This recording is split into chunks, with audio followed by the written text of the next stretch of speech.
സ്നേഹം അറിയിക്കുന്നു കഴിഞ്ഞു. അനുഗ്രഹീതമായ ഈ ദിവസത്തിനായി ഞാൻ ദൈവത്തിന് സ്തോത്രം ചെയ്യുകയാണ്. കഴിഞ്ഞു ഹല്ലേലൂയ. നമ്മള് എനിക്ക് തോന്നുന്നു 10ാമത്തെ വാക്യം.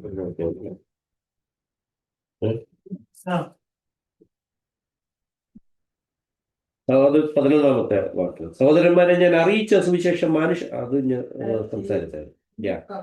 18ാമത്തെ വാക്യം. ഒന്ന് കംപ്ലീറ്റ് ആയിട്ടില്ല, അതുകൊണ്ട് കഴിഞ്ഞു. കംപ്ലീറ്റ് ആയിരുന്നു. ശരിയാ, കംപ്ലീറ്റ് ആയി. ഞാൻ 2 പ്രിപ്പയർ ചെയ്തത്.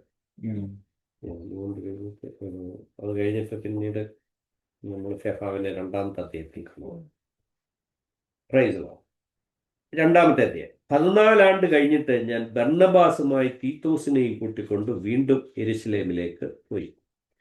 ഈ യെരുശലേമിലേക്ക് അദ്ദേഹം പോകാനുള്ള റീസൺ എന്ന് പറയുന്നത്, അതിനൊരു പ്രത്യേകമായ കാരണമുണ്ട്.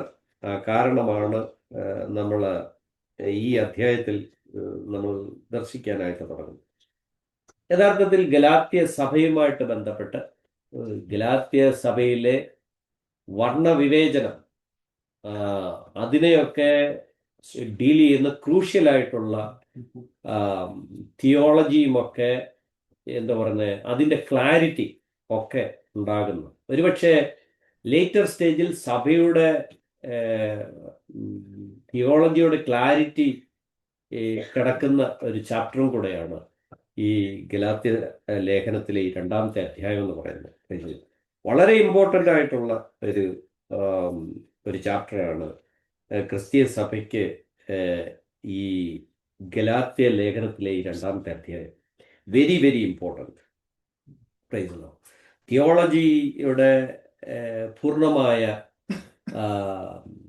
ഒരു വ്യക്തത നമ്മൾ അവിടെ കാണുകയാണ്. അതിൻ്റെ കർത്താവിദാസൻ പൗലോസിനെ യേശു തമ്പുരാൻ ഉപയോഗിക്കുന്നതും ഒക്കെയാണ് നമ്മളവിടെ കാണുന്നത്. ഹല്ലേലൂയ. അദ്ദേഹത്തിൻ്റെ ആ ദർശനത്തോട്, കർത്താവിൽ നിന്ന് പ്രാപിച്ച ആ ദർശനത്തോട് 100% നീതി പുലർത്താൻ അദ്ദേഹം പരിശ്രമിക്കുന്നത്. അതിനകത്തിൽ മാനുഷികമായ ബന്ധങ്ങളെ അല്ല അദ്ദേഹം നോക്കുന്നത്. മനുഷ്യരോട് കൽപ്പന ചോദിച്ചില്ല എന്ന് നമ്മൾ തിരുവചനത്തിൽ തൊട്ട് മുമ്പത്തെ അധ്യായത്തിൽ നമ്മൾ കാണുന്നുണ്ട്. അപ്പോൾ ക്രിസ്തുവിനെ അറിയുന്നതിന്, അല്ലെങ്കിൽ ക്രിസ്തുവിൻ്റെ കമാൻഡ്സ് സ്വീകരിച്ചു കഴിഞ്ഞാൽ ഒരു വ്യക്തിക്ക് പിന്നെ മനുഷ്യന്റെ കൽപ്പനകളെക്കാൾ ഇമ്പോർട്ടൻ്റ് ആയിട്ടുള്ളത് ക്രിസ്തുവിൻ്റെ കൽപ്പനകളാണ്. അതിനെ എന്താ പറയുക, സപ്പോർട്ട് ചെയ്യുന്ന തരത്തിൽ സപ്പോർട്ടിംഗ് ആയിട്ടുള്ള എന്താ പറയുക എഫേർട്സ് ഈ അപ്പോസ്റ്റലന്മാരിൽ നിന്ന് പിന്നീട് ഉണ്ടാകുന്നതൊക്കെ നമ്മൾ കാണുന്നു. 14 years later I went up again to Jerusalem. Went up എന്ന് പറയുമ്പോൾ അതൊരു അന്നത്തെ പ്രയോഗമാണ്. ഇന്നത്തെ കാലഘട്ടത്തിലെ പോലുള്ള എന്ന് പറഞ്ഞാൽ നടന്ന് ഹില്ല് കയറി, ഇത് താഴ്വാരം ഇറങ്ങി ഹില്ല് കയറി പോകുന്ന ഒരു ഇമേജറി ഉപയോഗിച്ചിട്ടാണ് പറഞ്ഞത്. അപ്പം ഈ നടന്നു പോകുമ്പോൾ കുറെ മലകൾ കയറിയാണ് ജെറുസലേമിലേക്ക് എത്തുന്നത്. അദ്ദേഹം ആന്റിയോക്കിൽ നിന്നാണ് വരുന്നത്, അന്ത്യോക്യ സഭയിൽ നിന്ന്. അപ്പം ജെറുസലേം ജെറുസലേം കോൺഫറൻസ് കൂടാൻ വേണ്ടിയാണ് അദ്ദേഹം വരുന്നത്. അതിൻ്റെയൊക്കെ ക്ലാരിറ്റി നമ്മൾ ഈ പോകെ നമ്മൾ മനസ്സിലാക്കുകയാണ്. നമ്മൾ ഇതിനകത്തിലെ മേജറായിട്ടുള്ള ഭാഗങ്ങൾ അപ്പോസ്തലപ്രവൃത്തി 5ാം അധ്യായത്തിലും ഒക്കെ നമ്മൾ കാണുന്നുണ്ട്. അപ്പോസ്തലപ്രവൃത്തി 5ാം അധ്യായത്തിൽ പറഞ്ഞു, but some men came down from Judea and were teaching the brothers, unless you are circumcised according to the custom of Moses, you cannot be saved എന്നൊക്കെ പറയുന്ന തിരുവചന വേദഭാഗങ്ങൾ പ്രവൃത്തി 15ാം അധ്യായത്തിൽ നമ്മൾ കാണുന്നുണ്ട്. പിന്നെ നമ്മൾ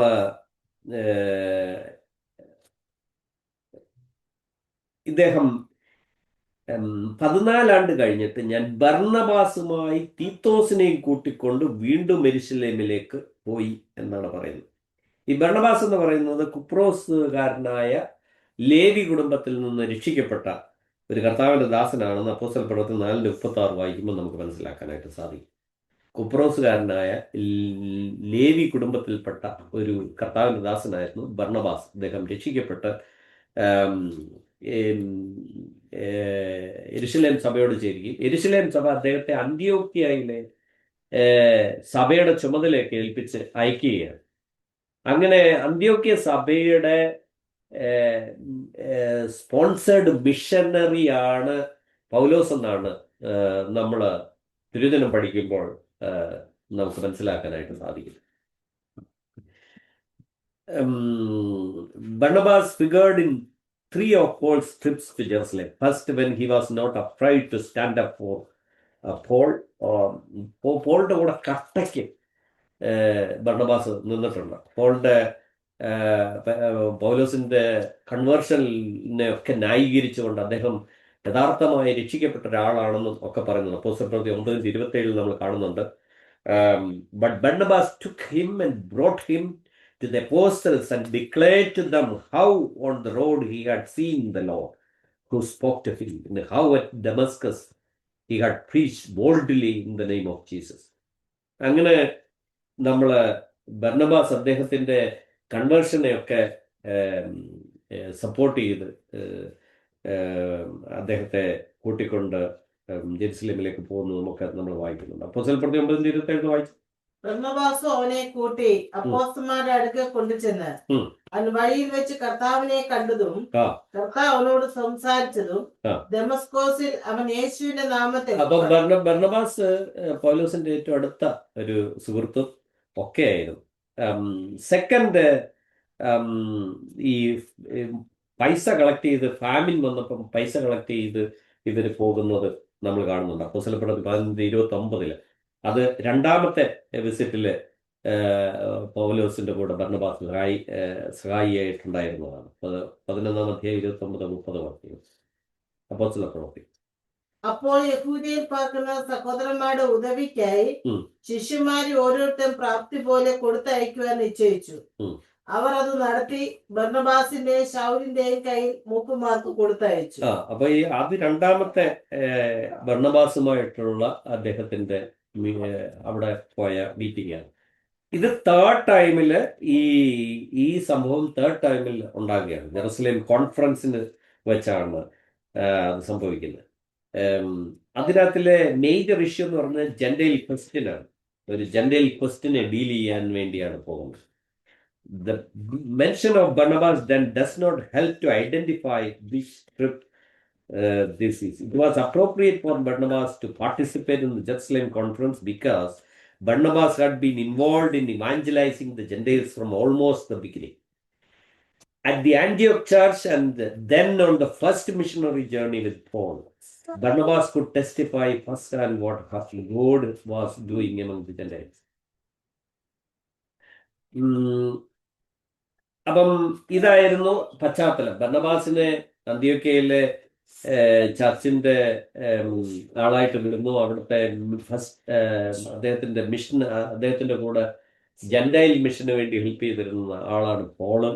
അപ്പം ഇവര് തിരിച്ച് വരുന്നതുമൊക്കെയാണ് നമ്മൾ ജെറുസലേമിലേക്ക് ഈ കോൺഫറൻസിന് വേണ്ടി വരുന്നതാണ് ഇവിടുത്തെ പശ്ചാത്തലം എന്ന് പറയുന്നത്.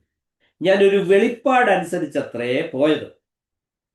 അപ്പം രണ്ടാമത്തെ ഇതാണ് ഈ ദൈവത്താൽ കർത്താവിൻ്റെ ആത്മാവിനാൽ ഓപ്പറേറ്റ് ചെയ്യുന്ന ഒരാള് ദൈവത്തിൻ്റെ വെളിപ്പാടിന് അനുസരിച്ച് ഇത് ഒന്ന് ആലോചിച്ച് നോക്കണം. ഇത് ചർച്ചിൻ്റെ ഡോക്ടറിൻസിനെ ഫോർമുലേറ്റ് ചെയ്യുന്ന സ്റ്റേജാണെന്ന് ഓർക്കണം. അപ്പം അത്രയും കമ്പൽഷൻ കർത്താവിങ്കൽ നിന്ന് അദ്ദേഹത്തിനുണ്ട്. അതുപോലെ സീരിയസ് ആയിട്ടുള്ള ഒരു ഇഷ്യൂവിനെ ഡീൽ ചെയ്യുവാണ്. ആർക്കും ഒന്നും അറിയത്തില്ല, എന്ത് ചെയ്യണം, എങ്ങനെ ചെയ്യണം. ആകപ്പാടെ ഒരു കൺഫ്യൂസ്ഡ്, ഒരു ക്ലൗഡിനകത്തിൽ എന്തെങ്കിലും നിന്നാൽ കാണത്തില്ല എന്ന് പറയുന്ന പോലെ കാഴ്ച മങ്ങിയ ഒരവസ്ഥ. അവിടെയാണ് അദ്ദേഹം ആ വെളിപ്പാടനുസരിച്ച് പോയത്. ഞാൻ ഓടിയതോ വെറുതെ എന്ന് വരാതിരിപ്പാൻ. വായിച്ചേ. ഞാൻ ജാതികളുടെ പ്രസംഗിക്കുന്ന സുവിശേഷം അവരോട് വിശേഷ പ്രമാണികളോട് വിവരിച്ചു. Set before them the gospel that I preach among the Gentiles. അദ്ദേഹം പറയുകയാണ്,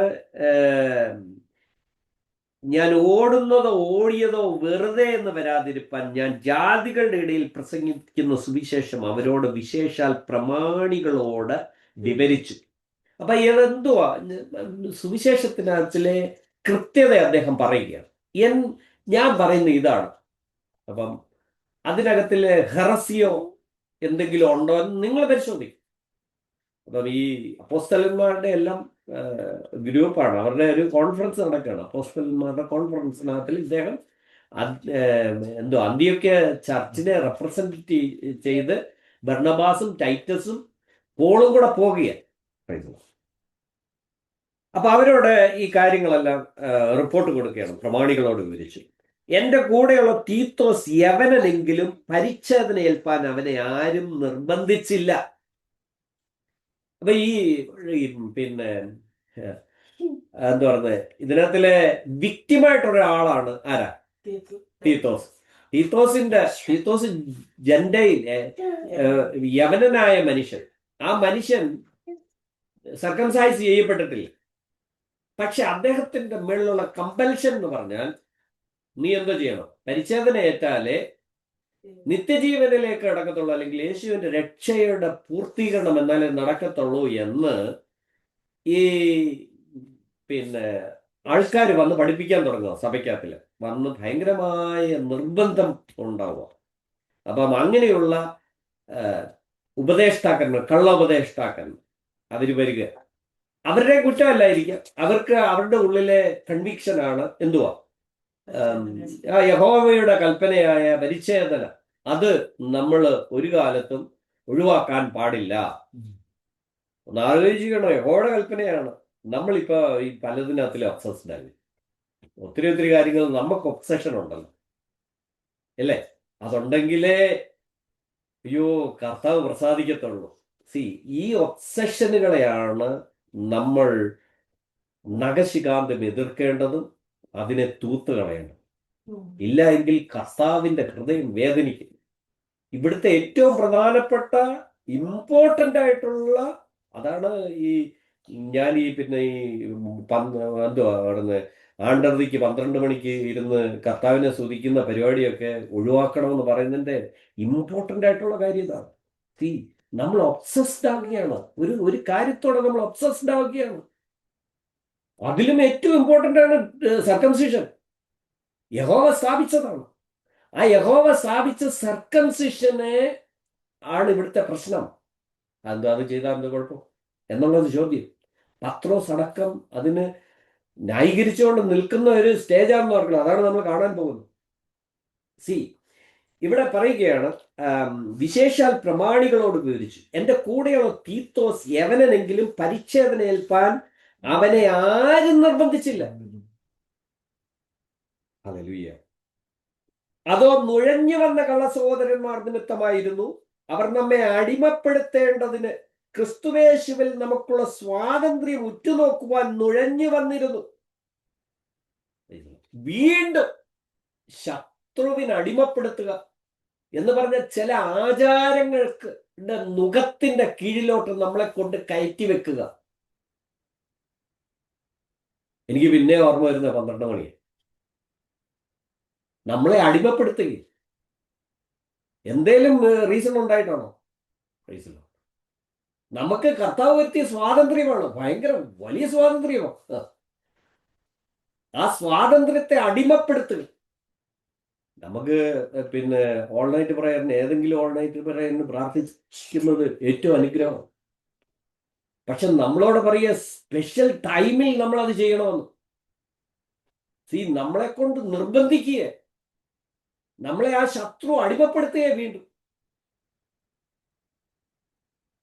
ശരിയല്ലേ? നുഴഞ്ഞു വന്ന കള്ള സഹോദരന്മാർ നിമിത്തമായിരുന്നു. അവർ നമ്മെ അടിമപ്പെടുത്തേണ്ടതിന് ക്രിസ്തുവേശുവിൽ നമുക്കുള്ള സ്വാതന്ത്ര്യം ഉറ്റുനോക്കുവാൻ നുഴഞ്ഞു വന്നിരുന്നു. നമുക്കുണ്ടായിരിക്കുന്ന സ്വാതന്ത്ര്യം ഒന്നും നമുക്ക് എപ്പോ വേണമെങ്കിലും കൃപാസനത്തോട് അടുത്തില്ല, അല്ലേ? അതാണ് നമ്മുടെ സ്വാതന്ത്ര്യം. രാത്രി എന്നില്ല, പകലെന്നില്ല, അതിന് കൃത്യമായ സമയമൊന്നും കർത്താവ് പറഞ്ഞിട്ടില്ല. ഏത് സമയത്തും കൃപാസനത്തോട് അടുത്തിയല്ലുവാനുള്ള സ്വാതന്ത്ര്യമാണ് കാൽവറി ക്രൂശിൽ കർത്താവ് അവൻ നമുക്ക് വേണ്ടി യാഗമായി തീർന്നപ്പോൾ തിരശീല കീറിയതോടുകൂടി നമുക്ക് ലഭിച്ചത്. ആ സ്വാതന്ത്ര്യത്തെയാണ് ചില തൊപ്പിയിട്ടവന്മാരും ലോഹയിട്ടവന്മാരും ഒക്കെ വന്നിട്ട് നമ്മളോട് പറയാണ്, കിഴക്കോട്ട് തിരിഞ്ഞ് പ്രാർത്ഥിക്കാവൂ, പടിഞ്ഞാട്ട് നിന്നേ പ്രാർത്ഥിക്കാവൂ, പള്ളിയിൽ നിന്ന് ഇറങ്ങുമ്പോ മുഖം തിരിഞ്ഞു പോകരുത്, ഇന്ന വാതിലിൽ കൂടെ കയറാവൂ, അങ്ങനെയൊക്കെ നിയമമുണ്ട് ഈ പള്ളികളിൽ. ഈ സ്വാതന്ത്ര്യം തന്നെ ഭയങ്കര ഒരു വാസ്റ്റായിട്ട് കിടക്കുന്ന ഒരു കാര്യമാണ്.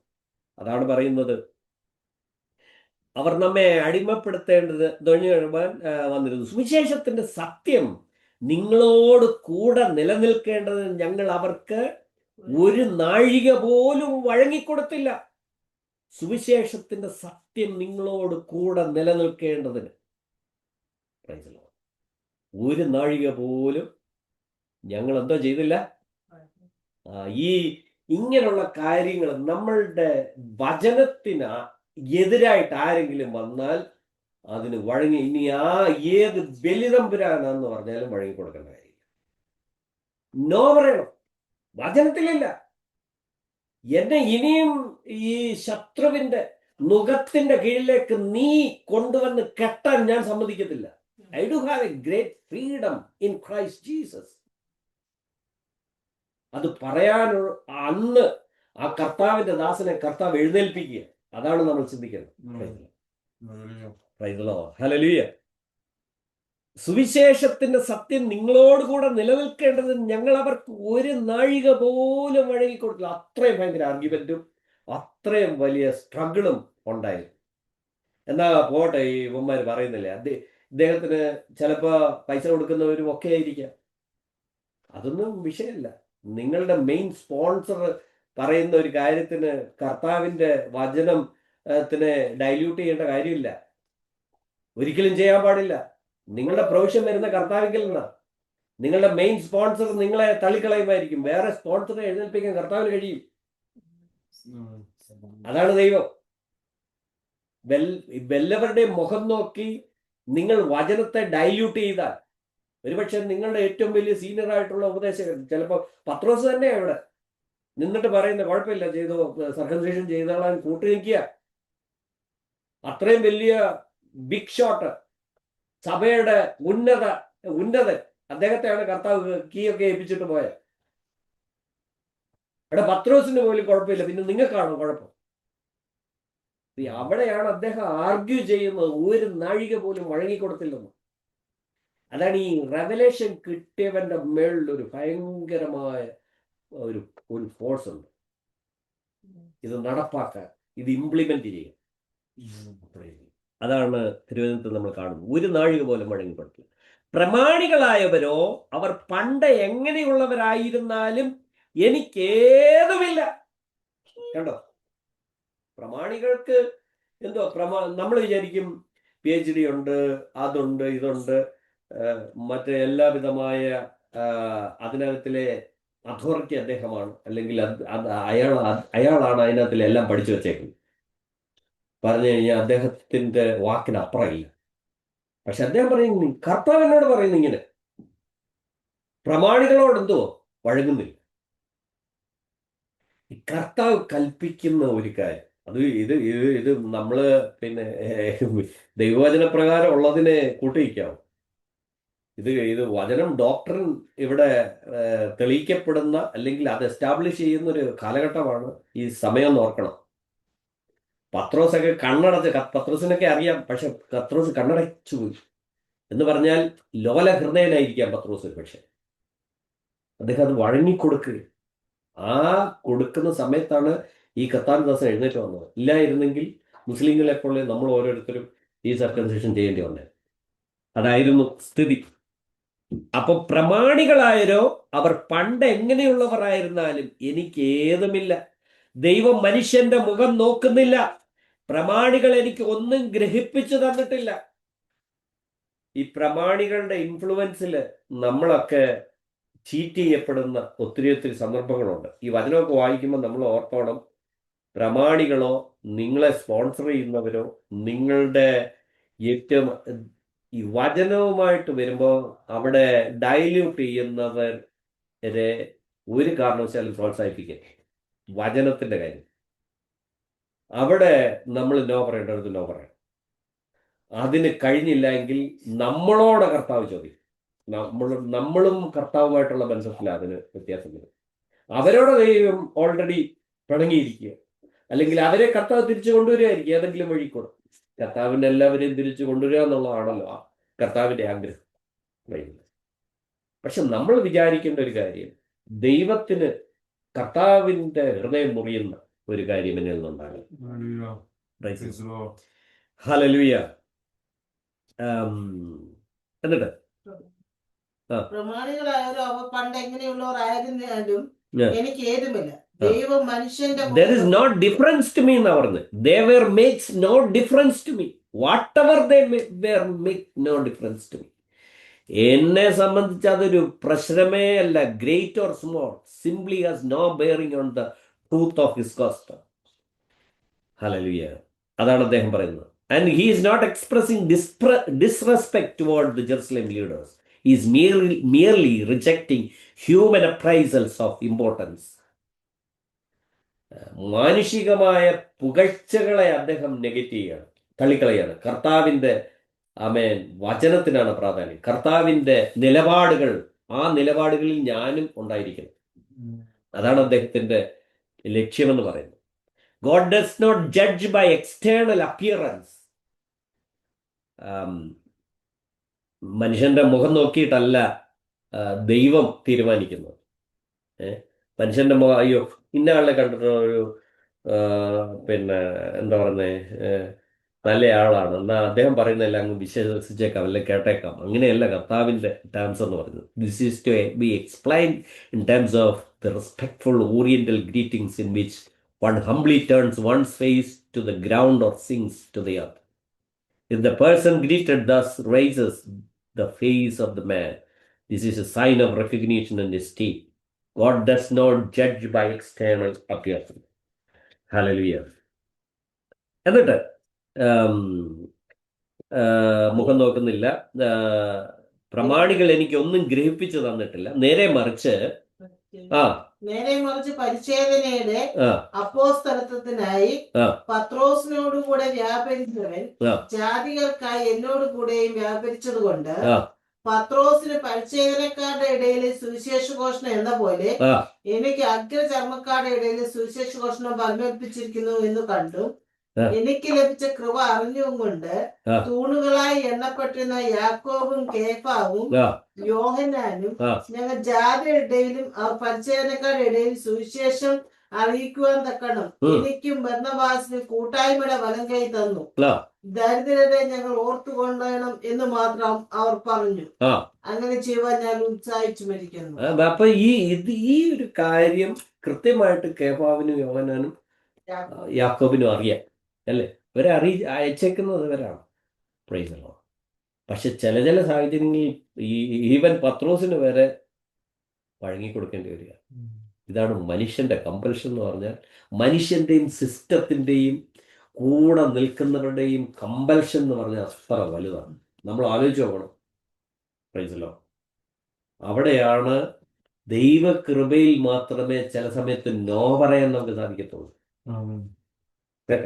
നമ്മുടെയൊക്കെ പേരൻസ് ഒക്കെ രക്ഷിക്കപ്പെട്ടു വന്നത് ഒത്തിരി വലിയ നോകൾ പറഞ്ഞത് കൊണ്ടല്ലേ? എത്രയെല്ലായിടത്ത് നോ പറഞ്ഞു. അതാണ് അത് അവർക്ക് ഇത്രയും വലിയ വിജ്ഞാനവും ഒക്കെ ഉണ്ടായിട്ടാണോ? അല്ല, ദൈവകൃപയും പരിശുദ്ധാത്മാവിനാൽ ഹേമിക്കപ്പെട്ടു ആ വലിയ നോ പറയേണ്ടി പറഞ്ഞത്. അതുകൊണ്ടാണ് അവർക്ക് പുറത്തു വന്നത്. നമ്മളുടെയൊക്കെ കാലഘട്ടത്തിലാണെങ്കിൽ ഞാനാണെങ്കിൽ പറയൂ, എനിക്കറിയത്തില്ല, ഞാൻ ചിലപ്പോൾ ഇന്നും ഒരു ഓർത്തഡോക്സുകാരനായിട്ടോ മർത്തവക്കാരനായിട്ടോ ഒക്കെ ഇരുന്നു പോയാൽ. ഹല്ലേലൂയ. എന്റെയൊക്കെ അപ്പന്റെ മേൽ പരിശുദ്ധാത്മാവിന്റെ ഹെവി കമ്പൽഷൻ വന്നതുകൊണ്ടാണ് വലിയ ബിഗ് നോ പറഞ്ഞത്. ഹല്ലേലൂയ. അത്രയും വലിയ ഫിഗറാണ് കേഫാവും യാക്കോബ് യോഹന്നാനും. അവരൊക്കെയാണ് അപ്പോസ്തലന്മാരുടെ ഗണത്തിലെ ഏറ്റവും ശ്രേഷ്ഠന്മാരായ മനുഷ്യൻ. കർത്താവിന്റെ മറുരൂപ വിലയിലെ എക്സ്പീരിയൻസ് കണ്ടവരല്ലേ? മാത്രം അവര് പോലും വഴങ്ങിപ്പോയെന്ന് പറയുമ്പോൾ ഒന്ന് ആലോചിച്ച് നോക്കി, നമ്മളൊക്കെ എവിടെയെല്ലാം വഴങ്ങേണ്ടി വരും. അവിടെയാണ് ഹോളി സ്പിരിറ്റിന്റെ അമിതമായ സാന്നിധ്യം ഉണ്ടെങ്കിലേ ഡോക്ടറിന് വേണ്ടി പലപ്പോഴും നമുക്ക് നിൽക്കാൻ പറ്റത്തുള്ളൂ. ഇല്ലെങ്കിൽ ലോകം നമ്മളെ കീഴ്പ്പെടുത്തും, ചുറ്റും നിൽക്കുന്നവരെ നമ്മളെ കീഴ്പ്പെടുത്തും, സിസ്റ്റം നമ്മളെ കീഴ്പ്പെടുത്തും, സഭകൾ നമ്മളെ കീഴ്പ്പെടുത്തും, നേതാക്കന്മാർ നമ്മളെ കീഴ്പ്പെടുത്തും. പറഞ്ഞ് അങ്ങനെ മനസ്സിലാക്കി കളയും നമ്മളെ കൊണ്ട്. ഇതാ ശരിയെന്ന് പറയിപ്പിക്കും. ഹല്ലേലൂയ. പരിശുദ്ധക്കാരുടെ ഇടയിലും സുവിശേഷം അറിയിപ്പാൻ തക്കവണ്ണം എനിക്ക് ബർന്നബാസിനും കൂട്ടായ്മയുടെ വലങ്കൈ തന്നു. ദരിദ്രതയെ ഞങ്ങൾ ഓർത്തുകൊള്ളണം എന്ന് മാത്രം അവർ പറഞ്ഞു. അങ്ങനെ ചെയ്യുവാൻ ഞാൻ സാധിച്ചില്ല. ഇനി അടുത്തത് പിന്നെ അവരുടെ കോൺവെർസേഷൻ, അവരുടെ ടഗ് ഓഫ് വാർ ആണ് നെക്സ്റ്റ് പാരഗ്രാഫ്. അത് നമുക്ക് പിന്നീട് ചിന്തിക്കാം. ദൈവം നമ്മളെ ഈ വചനങ്ങൾ ധാരാളമായിട്ട് അല്ലെങ്കിൽ നിങ്ങൾക്ക് ആർക്കെങ്കിലും പറയാൻ പ്രശ്നം ഉണ്ടെങ്കിൽ പറയാം. ആരെങ്കിലും ഉണ്ടോ?